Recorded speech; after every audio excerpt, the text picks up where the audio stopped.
Alright guys, and now we're going to talk just a little bit real briefly about gear. And basically what we're doing here for Holy Paladins in 4.3 really hasn't changed. Your stat priority will still be intellect first, of course, followed by, the only thing that really is different now is that spirit. You're still going to want to stack spirit for the most part until you find out that for whatever content you're currently on, you are basically guaranteed not to run during the fight, in which case then you can dump everything into haste after that. So basically I'm still pretty much stacking spirit because I just like the ability to be able to just chain heal, just heal when I need to. But that's just me and the way I do it. So some people are actually sacrificing just a tiny bit of spirit to get that much more haste. But basically there isn't really a big plateau for haste we're going for, because we're not getting any kind of extra ticks on Holy Radiance or anything, at least not in this current gear. So haste is just as nice for making your spells quicker and all that. But so yeah, so the way I do it is intellect, spirit, then haste. Once, like I said, if you just find you have way too much mana left in the fight, you can begin moving some of your spirit into haste. After that is crit, followed by mastery, which is once again our lowest stat priority. Even though it is improved slightly recently, it's still our worst stat. So int, spirit, haste, crit, and mastery, and that'll do you solid.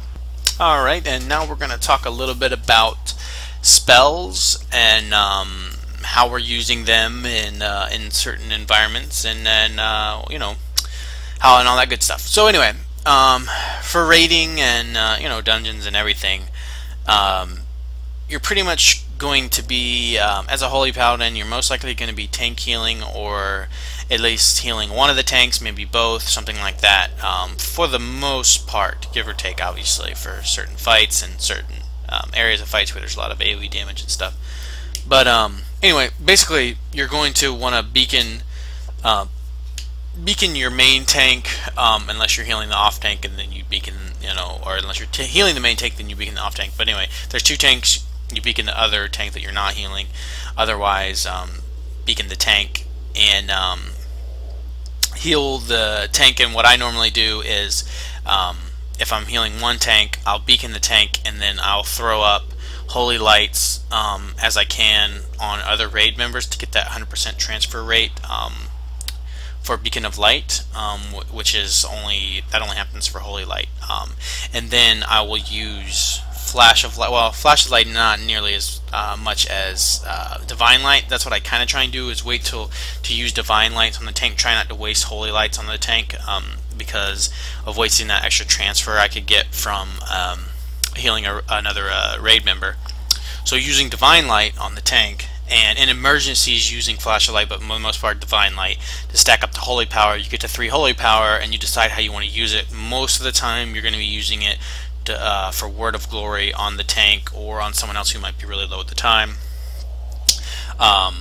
because you have that 30% chance that it won't use the Holy Power, which really just makes it blow Light of Dawn out of the water for almost all cases, besides when you're all stacked up and there's AoE damage, because using Light of Dawn will heal the tank also, because of all those ticks from all the AoE healing that you're doing will go over to your Tower of Light, your Beacon of Light, I'm sorry, target. So that's pretty cool. Other than that, you're Holy Shocking on cooldown, whoever your target may be. Other thing to think of is also when you're healing a target besides yourself and the tank, you're getting the transfer to the tank via the Beacon of Light, and then you're also getting your Protector of the Innocent heal is coming back to yourself as well. Also, when you're judging, which you do on cooldown, that's also healing yourself. So there's a little extra little heals added in there. That's pretty cool. But definitely judging every 8 seconds on cooldown. Holy Shocking every time it's off cooldown.